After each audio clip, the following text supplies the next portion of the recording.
Hello hello hello hello champions. बेटा आज हम जो पेपर का सेक्शन ए डिस्कस करने वाले हैं। देखो, आप एक चीज है कि आप अगर सीबीएसई बोर्ड वाले हो तो आपको ओसवाल के और ईडीयू कार्ड के दोनों के पेपर आपको करना है। और स्टैंडर्ड मैथ्स वाले हो और थोड़ा बहुत और एफर्ट्स लगाना चाहते हो, जनरली मार्क्स जो करते हो वो सेक्शन ए में करते हैं। टिपिकल क्वेश्चन आ जाते हैं, 1 मार्क्स के क्वेश्चन होते हैं, तो इसमें थोड़े बहुत मार्क्स कटने के चांसेस बढ़ जाते हैं। तो आपको ओसवाल के पेपर के साथ, ईडीयू कार्ड के पेपर के साथ मैंने कुछ और भी पेपर बना रखे हैं, जिसमें लिबर्टी का पेपर सेट है और गाला का पेपर सेट है। तो आप क्या कर सकते हैं कि उसके पेपर भी आप एक बार देख सकते हैं, ताकि आपका सेक्शन ए एकदम क्लियर रहे और मोस्ट चांसेस हो जाए आपके कि उसमें से 20 में से आप 20 नंबर निकाल सके। तो ये सारे क्वेश्चंस कर लेना, उसके बाद में कुछ और एक्स्ट्रा क्वेश्चंस आपके एग्जाम्स के पहले कुछ आपको पीडीएफ भेज दूंगा, तो वो वाले सॉल्व कर लेना। और पेपर के एक दिन पहले, 2 दिन पहले हम लाइव लेक्चर करेंगे, जिसके अंदर हम बहुत सारे इंपॉर्टेंट क्वेश्चंस जो हैं, जो तकरीबन चांसेस होते हैं 90 to 95% तुम्हारे बोर्ड एग्जाम में आने के, और पेपर भी वहीं से ही निकलेगा। तो चलिए अभी हम सेक्शन ए फिलहाल सॉल्व करते हैं, ठीक है।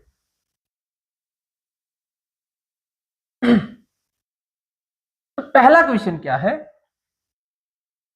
If a is equal to this, b is equal to this, c is equal to this, LCM of this is equal to this।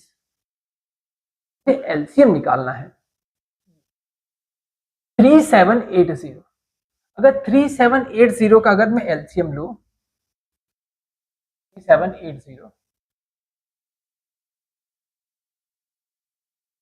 3780, पहले तो इसे मैं 10 से डिवाइड कर दूंगा तो सीधा हो जाएगा 378, मतलब 10 मतलब हो गया 5 into 2, ठीक है। फिर इसको मैं 2 से वापस डिवाइड करूंगा तो कितना हो जाएगा 1 1 8 1 9 189। तो मैं 3 से डिवाइड करूंगा 6 3, फिर मैं इसको 3 से डिवाइड करूंगा 2 1, फिर मैं इसको 3 से डिवाइड करूंगा 7, फिर 7 हो गया 1, मतलब 7 हो गया एक बार, 1 2 3, 3 हो गया 3 बार, 1 2, 2 हो गया 2 बार, और 5, मतलब कुछ ये नंबर आ रहा है। इतनी बार ये चीजें होनी चाहिए। देखो यहां पे देखा जाए तो ए में क्या दिया है, 2 की 2 पावर, ओके, कवर हो गई। 2 की 2 पावर, 2 की 2 पावर कवर हो गई, कोई दिक्कत नहीं। 3 की मिनिमम से मिनिमम कितनी पावर होनी चाहिए? 3 की 3 पावर। क्या कहीं पे 3 की 3 पावर है? देखो इसकी 3 की 1 पावर है, इसकी 3 की 1 पावर है, तो इसको 3 की 3 पावर मेंटेन करनी पड़ेगी ताकि ये इसमें आ जाए, ताकि ये इसमें आ जाए। किसी एक के पास तो 3 की 3 पावर होनी चाहिए, किसी एक के पास 5 भी होना चाहिए। देखो एक के पास 5 है, किसी एक के पास 7 भी होना चाहिए, एक बार 7 भी है। बात समझ में आ रही? इसको कहते हैं एलसीएम। किसी एक के पास मैक्सिमम इतना होना चाहिए, तो एक्स की पावर कितनी कहलाएगी बेटा? 3। चलो नेक्स्ट, क्या दिया हुआ है? Shortest distance of the point from Y axis. Y axis से कोई डिस्टेंस पूछ रखा है हमें। देखिएगा,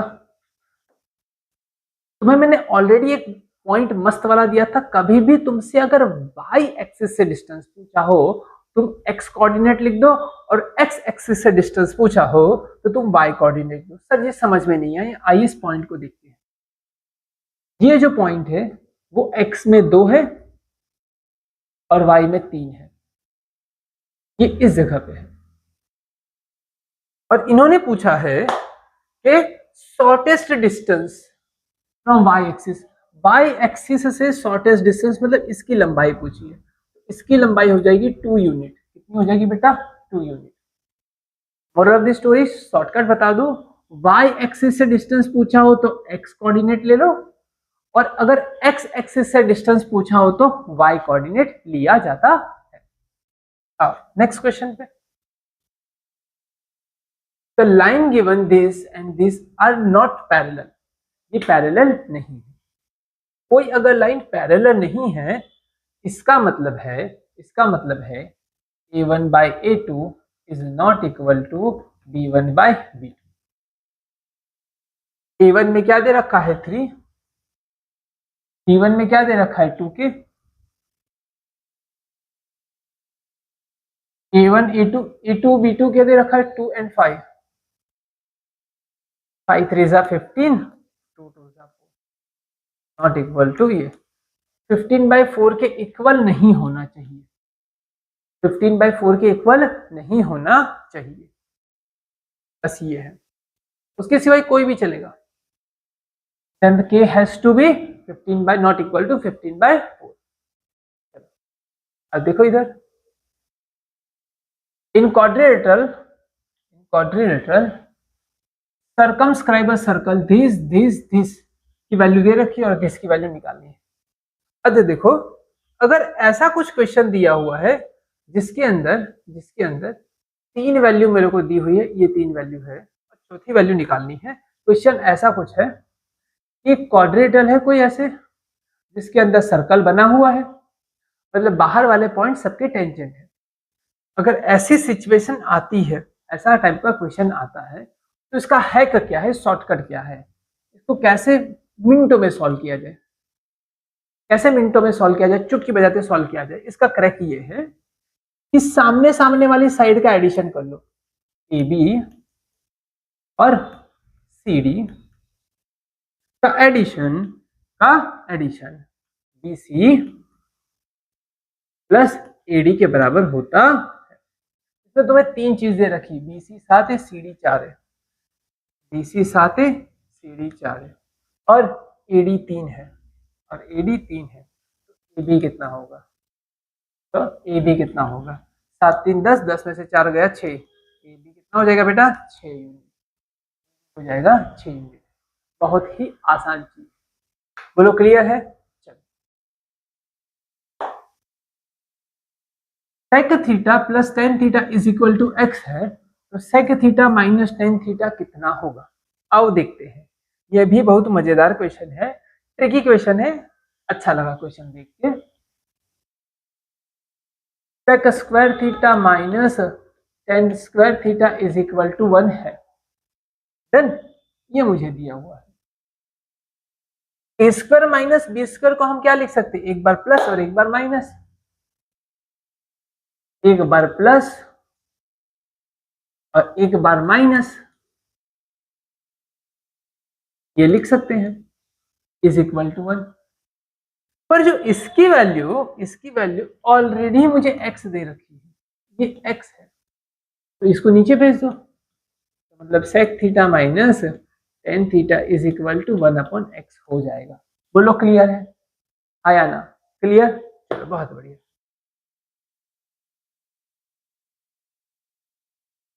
Which one of the following is not a quadratic equation।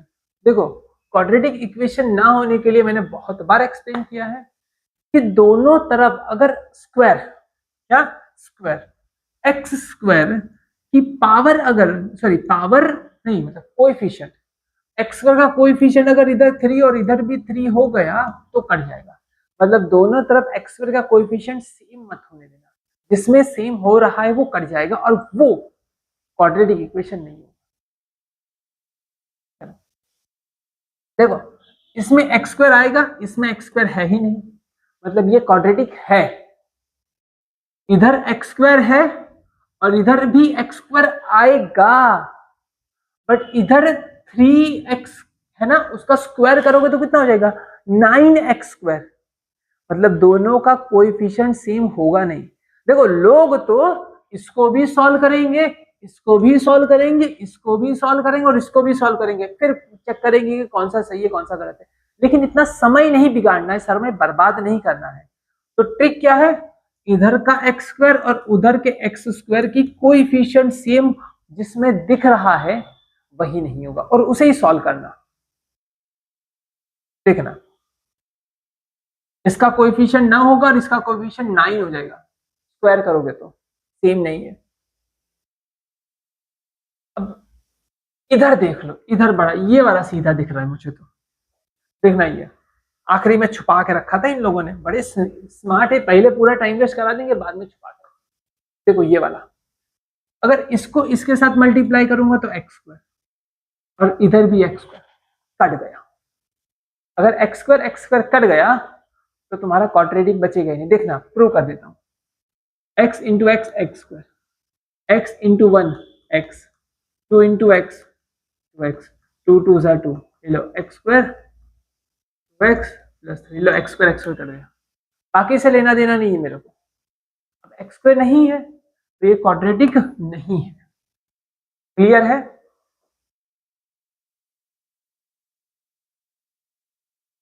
बड़ा मजेदार क्वेश्चन, बहुत ही मजेदार क्वेश्चन ये वाला। मुझे पूरे सारी एक्सरसाइज में ये वाला क्वेश्चन बड़ा मजेदार लगा था। इसे सॉल्व करते हैं। Given below in the picture of the Olympic ring made of the taking the pi congruent ring radius 1 centimetre, सबकी रेडियस जो है वो 1 सेंटीमीटर दे रखी है।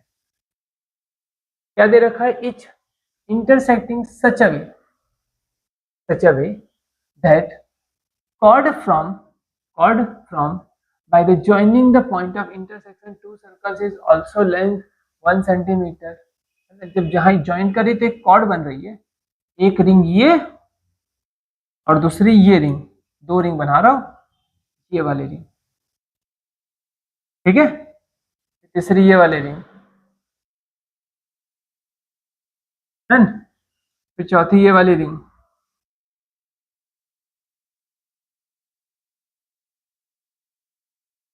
फिर पांचवी ये वाली रिंग ले लो। चलो इनके बीच में जो कॉर्ड बना रहा हूं, ये कॉर्ड को कुछ अलग ले लिया जाए। ये जो कॉर्ड बनाया मैंने, ये कॉर्ड इसकी भी लेंथ जो है 1 सेंटीमीटर है। कितनी? 1 सेंटीमीटर, बस रेडियस के बराबर है। इसमें से एक सर्कल को मैं बाहर निकालू, दिख नहीं रहा होगा, येलो से बनाते हैं इसे अगर मैं एक उसको बाहर निकालू और ये वाली कॉर्ड को मैं यहाँ पे ड्रॉ कर दूं, ऐसे ये वाली कॉर्ड को मैंने यहाँ पे ड्रॉ किया, ये है सेंटर, इसको अगर ज्वाइंट करूं ऐसे, ये है 1 सेंटीमीटर, ये भी है 1 सेंटीमीटर, ये भी है 1 सेंटीमीटर, तो ये कौन सा ट्राइंगल बना? Equilateral triangle. कौन सा ट्राइंगल बना? इक्विलैटरल। क्या मैं मुझे कौन सा एरिया निकालने के लिए बोला? पता है, ये वाला एरिया पूरा निकालना है, ऐसे ये वाला एरिया निकालना है, ये पूरा एरिया निकालना है, ऐसे ये पूरा एरिया निकालना है। बट मैंने जुगाड़ क्या लगाया पता है?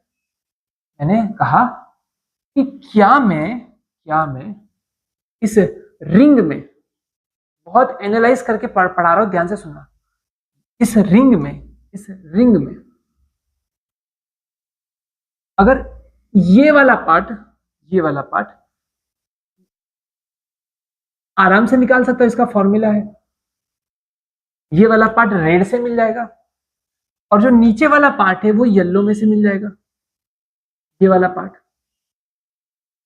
ये येलो से मिल जाएगा, मतलब मुझे ये वाला एरिया निकाल के देना है, ये वाला जो एरिया है ना, ये मुझे निकालना है। मतलब मुझे माइनर सेक्टर में से ट्राइंगल को माइनस करना होगा, जस्ट बिकॉज मेरा फॉर्मूला तो ये पूरा निकालने का आता है, ये पूरा निकालना होता है, ये पूरा एरिया निकालना होता है। पूरा एरिया निकालने का फॉर्मूला होता है pi are square theta divide by 360।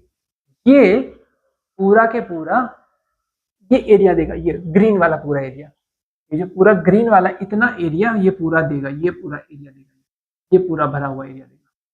But इसमें से मुझे क्या कट कर देना है? इसमें से मुझे ये ट्राइंगल को निकाल देना है बाहर, ये ट्राइंगल को मुझे बाहर निकाल के फेंक देना है, ये ट्राइंगल को निकाल के फेंक देना है। और ये ट्राइंगल कौन सा है पता है? कौन सा ट्राइंगल है? इक्विलैटरल ट्राइंगल है। कौन सा ट्राइंगल है बेटा? ये इक्विलैटरल ट्राइंगल। और इक्विलैटरल ट्राइंगल का आपको याद कर लेना है, इक्विलैटरल ट्राइंगल का एरिया का फॉर्मूला, इक्विलैटरल ट्राइंगल का एरिया का फॉर्मूला √3/4 इंटू आर स्क्वायर। √3/4 है ना, ये मतलब ये जो है ना, ये हाइट, ये स्क्वायर, √3/4 इंटू ए स्क्वायर रेडियस। एक सेकेंड, मैंने हाइट का लिखा, मतलब सॉरी ये जो ये साइड में ए और ए है, ये ए स्क्वायर √3/4 इंटू ए स्क्वायर, मुझे ये लिखना। ये फॉर्मूला अगर मैं अप्लाई करूंगा, इक्विलेटरल ट्राइंगल का फॉर्मूला क्या होता है, एरिया का फॉर्मूला √3/4 और साइड की स्क्वायर, √3/4 साइड का स्क्वायर, ये हो जाता है माइनस √3/4 और साइड लेंथ कितनी है 1, तो वो भी ये 1 है ए स्क्वायर, तो मुझे ये वाला येलो मिल जाएगा, येलो मुझे मिल जाएगा। बोलो क्लियर है? फिर से रिपीट कर रहा हूं, ध्यान से सुनना। मुझे ये येलो पार्ट निकालना है, ये रहा येलो पार्ट, ये रहा येलो पार्ट, मुझे ये नीचे वाला येलो पार्ट निकालना है। येलो पार्ट कैसे निकलेगा, येलो पार्ट कैसे निकलेगा, मैंने पूरा एरिया लिया। पूरा एरिया कितना होता है बेटा, पूरा एरिया होता है πr² थीटा डिवाइड बाय 360, पूरा एरिया। उसमें से मैंने किसको माइनस कर दिया, उसमें से मैंने माइनस कर दिया इस ट्राइंगल को, इस ट्राइंगल को इसमें से माइनस कर दिया। ट्राइंगल कौन सा ट्राइंगल है बेटा, इक्विलेटरल ट्राइंगल। इक्विलेटरल ट्राइंगल का एरिया क्या होता है √3/4 ए स्क्वायर, ए मतलब तुम्हारे ट्राइंगल की तीनों साइड, ए इक्विलेटरल है ये, तो ये मुझे माइनस करना था। वैल्यू रख दिया जाए, पाई की जगह पे पाई, आर रेडियस कितनी है 1, 1 का स्क्वायर 1 हो गया। एंगल कितना है 60 डिग्री। इक्विलेटरल ट्राइंगल के अंदर एंगल कितना होता है बेटा, ये होता है एंगल 60 डिग्री। इक्विलेटरल ट्राइंगल है, का एंगल कितना होता है बेटा, ये 60 डिग्री। चलो नीचे 360 √3/4 और इसकी भी साइड लेंथ कितनी है ट्राइंगल की, ये भी 1 और ये भी 1। चलो तो इसने इसको कितने से काट दिया 6 से, तो इसने कितने से काट दिया 6 से, तो ये हो गया π/6, कितना हो गया π/6 और इधर हो गया √3/4, π/6 √3/4। कितना आंसर आया, एक का। किसका आया, एक का। इतना क्लियर हो तो मैं थोड़ा मिटा दूं। चलो π/6 √3/4, ये आंसर आया। ऐसे ऐसे ऐसे कितने हैं देखो, एक नीचे का एक ऊपर का, मतलब 2, एक में 2 हैं, तो ऐसे कितने हैं 1 2 3 4 5 6 7 8, 8 है। मतलब तुम्हें क्या करना होगा, मल्टीप्लाई बाय 8। इस नीचे से 2 कॉमन निकाल लो, हो गया π/3 √3/2 है ना। नीचे 2 कॉमन निकला, 8 को काटेगा तो कितना हो जाएगा 4, आंसर आएगा 4, 4/π, यही आंसर हो गया। लो ये आंसर दिया हुआ, कॉमन निकालने की भी जरूरत नहीं, सीधा आंसर दिया। बोलो क्लियर? नेक्स्ट,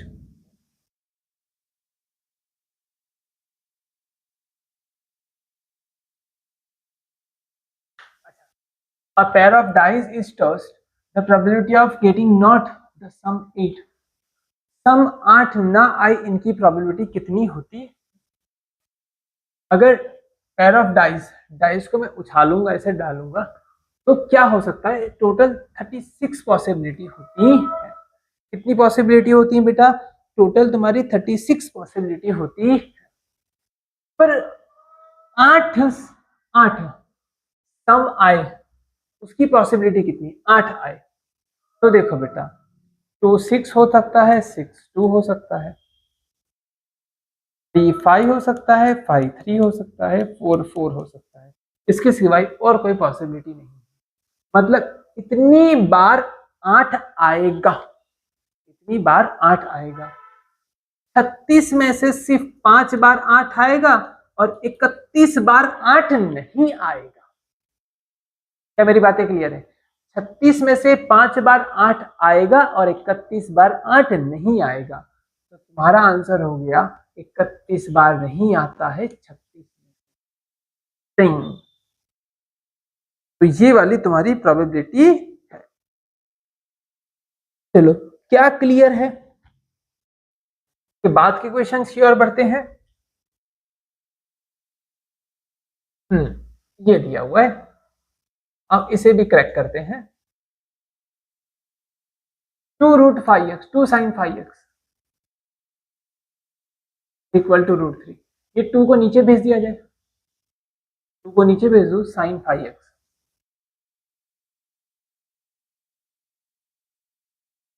√3/2 कब होता है साइन में? 60 पे। साइन 60 जब आता है तब √3/2 आता है। तो ये और ये दोनों बराबर हो गए, तो 5x is equal to 60 equal to 12 degree. x is equal to 12 degree. Next, the sum of two number is 1 to 15 and their HCF is 81। दो नंबर का जो सम है वो 1 to 15 है एंड उसका HCF जो है वो 81 है। Then the possible pair such numbers are. देखो मीनिंग समझना। लेट दो नंबर मैंने लिया P, ये दोनों मिला के 1 to 15 बना रहे हैं and agree with that. But इन दोनों का HCF जो है वो 81 है। मतलब दोनों में 81 तो कंपलसरी कॉमन है। मतलब इसके अंदर बचा हुआ x होगा बट 81 तो होगा ही, और इसके अंदर बचा हुआ 81 होगा बट y होगा। सर 81 होगा और बचा हुआ y होगा। क्या मेरी बातें क्लियर है? इसके फैक्टर अगर निकालो p के तो 81 आएगा साथ में x, और q के फैक्टर निकालो तो 81 आएगा y, बचा हुआ y होगा। मतलब तभी तो HCF 81 निकलेगा ना। दोनों में कॉमन मिनिमम से मिनिमम कॉमन क्या है? 81। 81 तो कॉमन है ही, उसके सिवाय और कुछ कॉमन नहीं है। इसलिए भैया तुम x और तुम y हो, तुम दोनों अलग हो,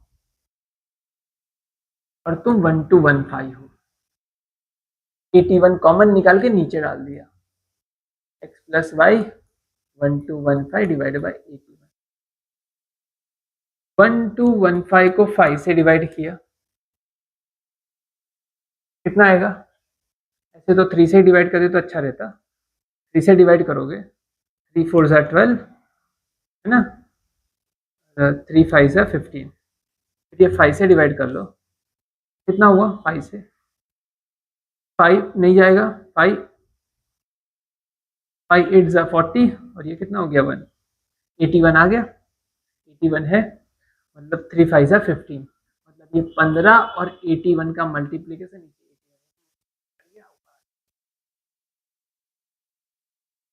मतलब x प्लस वाई जो है वो 15 हो सकता है, x प्लस वाई 15 हो सकता है।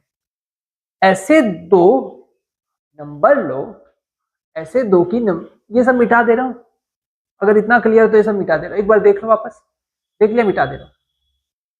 x plus Y is equal to 15 होना चाहिए। अभी इसमें ये सॉल्व नहीं हुआ, इसे अभी और सोचना है, इसे अभी और सोचना है। x plus Y is equal to 15 हो रहा है। ऐसे नंबर लो जो कॉमन दोनों में कुछ ना निकलता, कि भैया तुमने अगर ऐसे ले लिया कि भैया लेट के, है ना, देखो पहले नंबर ले लेते हैं, एक नंबर ले लेते हैं 1 और 14, 1 और 14, क्या इन दोनों में कुछ कॉमन निकला? ये पॉसिबल है। 2 और 13, क्या इन दोनों में कुछ कॉमन निकला? नहीं। फिर अगर 3 और 12 ले लिया तो भाई साहब इसमें 3 है और इसमें 4 3 ज़ा 3 बाहर निकल गया, तो HCF में 3 बढ़ गया। 3 अगर कॉमन निकलेगा तो इसमें का 3 और इसमें का 3, मतलब HCF में कुछ तो कॉमन निकलना नहीं चाहिए, क्योंकि HCF तो 81 ही है, उसको चेंज नहीं कर सकते हो। मतलब आपको ऐसे नंबर लेने पड़ेंगे जो कॉमन ना निकल रहे हो। 4 और क्या ले सकते हो? 11, 5 और 10 नहीं चलेगा, 6 और 9 नहीं चलेगा, 7 5 चलेगा, अब उल्टा हो गया, अब नहीं, 7.5 तक ठीक है। मतलब आपके पास ये 7.5 का 7.8 आएगा ना, हाँ 7.8। बस आपके पास यहाँ तक ही नंबर इतने पॉसिबल हैं, 1 2 3 4। आपके पास 4 ऑप्शंस हैं, 4 ऑप्शंस के है ना, ऑप्शंस हैं। ये 4 ऑप्शन वाले होंगे जिनके अंदर आपका HCF 81 हो सकता है और जिनका एडिशन इतना होता हो। ऐसे आप 4 नंबर ले सकते हो। नेक्स्ट क्वेश्चन पे आते हैं। If the area of base of right circular cone is 51 centimetre square, तो एरिया जो है वो इतना है और वॉल्यूम जो है वो इतना है। हाइट निकालनी है। राइट सर्कुलर कोन है या सिलेंडर, कोन है या सिलेंडर, कोन है, कोन कोन कोन। राइट सर्कुलर कोन, इसका वॉल्यूम जो होता है, वॉल्यूम का फॉर्मूला होता है 1/3 पाई आर स्क्वायर, और है ना, और वो जो होता है बेस एरिया, नीचे का जो base area pi are square, इसकी वैल्यू दे रखी है 51। पाई आर स्क्वायर की वैल्यू दे रखी है 51, मतलब volume is equal to 1/3 pi are square H. अगर इसमें मैं बात करूं पाई आर स्क्वायर की जगह पे 51 दे रखा है ना। ये 1/3 है, ये 51 है, ये h है, और ये कितना दे रखा, वॉल्यूम कितना दे रखा है 85। तो ये 85 ऊपर 17 इंटू 5, 3 ऊपर चला जाएगा 3, 51 मतलब 17 3 जा, h इज इक्वल टू 5। क्या हो गया, h इज इक्वल टू 5। क्या यह क्लियर है, h is equal to 5। 11th में 5 आ रहा है। चलो बहुत ही बढ़िया। Next, if the zeros of quadratic polynomials are equal, अगर किसी क्वाड्रेटिक इक्वेशंस के जो पॉलिनोमियल्स के जो सॉल्यूशंस है, जीरोस है, वो इक्वल आ रहा है, दैट मीन्स तुम्हारा d इज इक्वल टू 0 है। d कैसा है बेटा, 0 है, और d 0 है मतलब b square minus 4ac is equal to, b square minus 4ac is equal to 0। 4ac, इसको दो तरीके से समझ सकते हैं, ऐसे ही समझना तो ऐसे ही समझ लो। देखो p का जो भी साइन होगा पॉजिटिव या नेगेटिव, उसका स्क्वायर मतलब ये हमेशा पॉजिटिव ही आएगा, ये हमेशा प्लस आएगा, प्लस नंबर ही आएगा। और अब ये बचा ये 4ac, अब 4ac में जो ये a है एंड c जो है, इन दोनों में अगर दोनों में से दोनों की साइन अगर माइनस रखी तो ये भी माइनस ये भी माइनस, तो अंतर प्लस हो जाएगा। मतलब कुछ नंबर में से कुछ नंबर गया तो 0 हो सकता है। मतलब मान लो इसका आंसर आया प्लस के और ये भी प्लस के ही आया, बीच में माइनस है, के में से के चला गया, 0 हो गया। और अगर एक की साइन मैंने प्लस और एक की साइन माइनस ले ली तो आंसर हो जाएगा माइनस के माइनस माइनस प्लस, क्या हो जाएगा के प्लस के, तो 2k, मतलब 0 नहीं हो पाएगा। मतलब इन दोनों की साइन, AC की साइन हमेशा सेम होनी चाहिए। हमारा आंसर क्या है, A and C and A must have the same sign and A must have a same sign। चलो नेक्स्ट क्वेश्चन की ओर बढ़ते हैं। The area of sector of circle of radius 21 centimeter cut by length 22 centimeter is the area of sector of a circle of radius 21 centimeter cut off by arc of length 22 centimeter। अब ध्यान से देखिएगा, इधर circle में ऐसे ये जो arc length है, ये जो आर्क लेंथ है ये है 22, ये कितना है बेटा 22, और रेडियस दे रखी है 21। अब तुमसे इसका एरिया पूछा है, अब तुमसे क्या पूछा है बेटा, इसका एरिया पूछा है। अब इसका एरिया निकालने का बड़ा मजेदार, देखो जनरली इसका एरिया निकालने का एक फॉर्मूला होता था pi are square theta divide by 360, but इसी फॉर्मूला में, इसी फॉर्मूला को कन्वर्ट किया जाए, इसी फॉर्मूला को अगर कन्वर्ट किया जाए तो ये हो जाता है 1/2 r into L, 1/2 r into L, ये हो जाता है।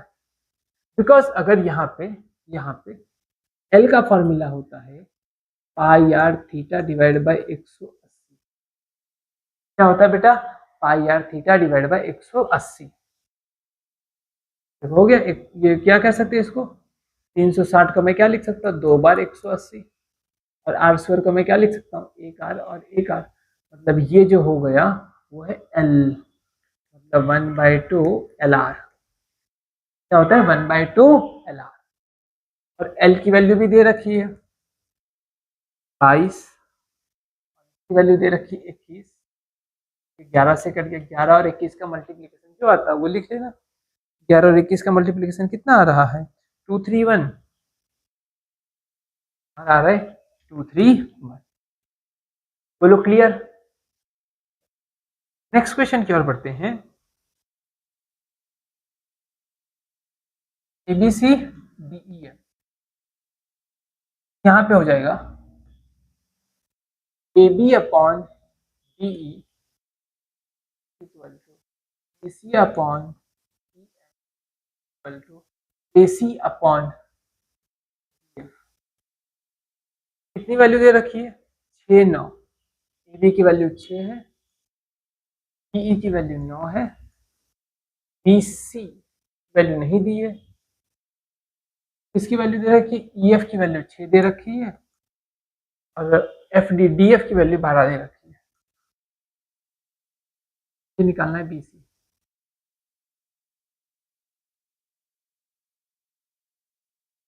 देखो ये हो गया 2 और ये हो गया 3, अगर इन दोनों को कंपेयर करो, तो क्या हो जाएगा 2/3 6, ये दोनों सेम है, इसने इसको 2 से काट दिया, ये यहाँ पे 2 2 सा 4, दिस इज इक्वल। अब ये यहाँ पे 6 और यहाँ पे 12 है, तो यहाँ पे अगर 4 आएगा तो यहाँ पे कितना हो जाएगा 8, डबल होगा, ये 6 यहाँ पे 12, तो यहाँ पे 4, तो यहाँ पे कितना हो जाएगा 8 आएगा। बोलो क्लियर है।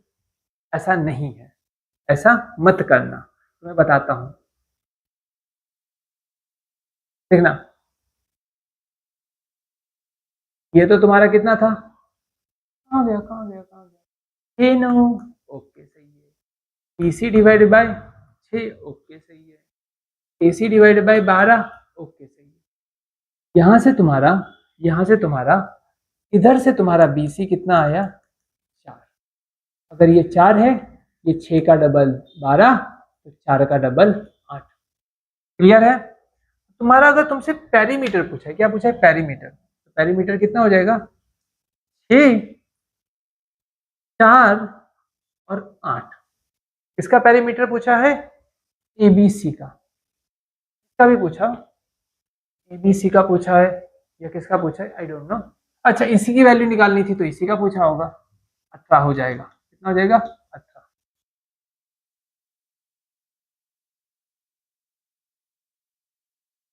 Next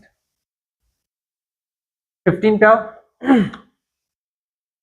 If the probability of letter choosing random from the letter of word mathematics में with the vowels is इतनी, तो x की वैल्यू निकालनी है। अब उसकी पहले प्रोबेबिलिटी निकाली जाए। मैथमेटिक्स में कितने वोवेल्स है, 1 2 3 4, 4 वोवेल्स है, कितने में से टोटल वर्ड कितने हैं 2 2 4 2 6 2 8, 2 10 और 1 11, ये प्रोबेबिलिटी है। लेकिन इन्होंने डायरेक्ट प्रोबेबिलिटी नहीं पूछी, इन्होंने किसी के साथ कंपेयर कर दिया टाइम पास के लिए। तो चलो time pass 2 divide by 2x plus 1 is equal to 4 divide by 11। काट पीट कर लो, इसने इसको 2 से काट दिया, 11 यहाँ पे, 2 यहाँ पे, ये वाला यहाँ पे 11, ये यहाँ पे चला जाएगा 4x प्लस 2, 2 यहाँ पे मतलब 9 by 4 is equal to x, x is equal to हो गया 9 बाय। बोलो क्लियर है। अब आगे बढ़ते हैं।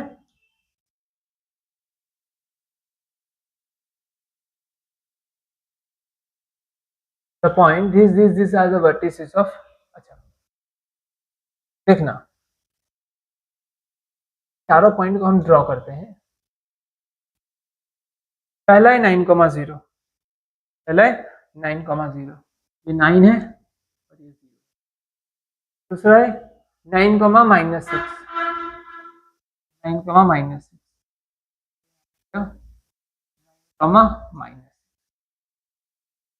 -9,0, एक पॉइंट यहाँ पे आ जाएगा -9,0, ये उतना ही यहाँ पे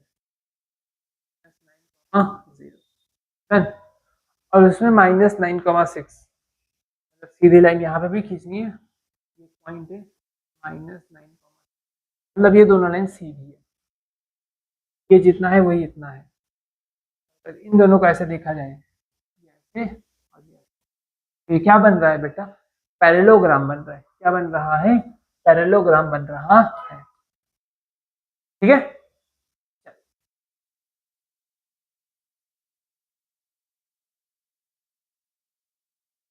median of set of 9 distinct observation is 20.5. If each of observation of the set increase by 2, then the median of new set। बड़ा अच्छा क्वेश्चन है बेटा कि आपसे median of set of 9 distribution दे रखा है। मीडियन जो दे रखा है 9 डिस्ट्रिक्ट ऑब्जर्वेशन का, वो 20.5 दे रखा है। अब इसको हम 2 से इंक्रीज कर रहे हैं, हम क्या कर रहे हैं, 2 से इंक्रीज कर रहे हैं। तो इसकी बेसिक प्रॉपर्टीज में ही आती है कि मीडियन को अगर आप 2 बार किसी जगह पे शिफ्ट करो, मतलब इंक्रीज करो, सारे ऑब्जर्वेशन को अगर 2 शिफ्ट कर रहे हो, 2 टाइम्स इंक्रीज कर रहे हो, तो तुम्हारा ये भी है वो भी इंक्रीज होगा, इंक्रीज बाय 2, इंक्रीज बाय 2। क्या यह क्लियर है, क्या यह क्लियर है। 18 नंबर के क्वेश्चन पे आ जाते हैं। The length of tangent drawn to a circle radius 9 centimetre from a point at distance 41 centimetre from the centre of the circle. मतलब ये जो है रेडियस, ऐसा कुछ डायग्राम बन रहा है, ये है टेंजेंट बना दिया,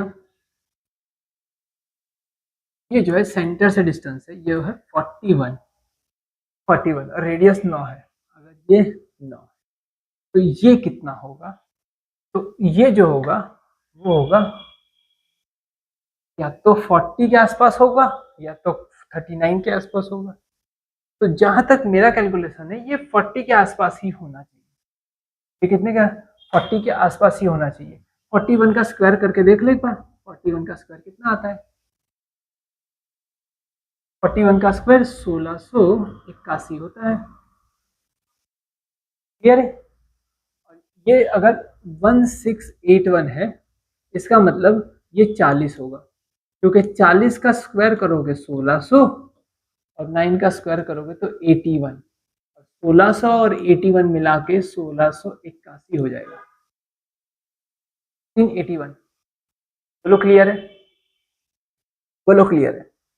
तो ये जो तुम्हारा है ये 1600, ये 81 और ये हो गया टोटल 1681।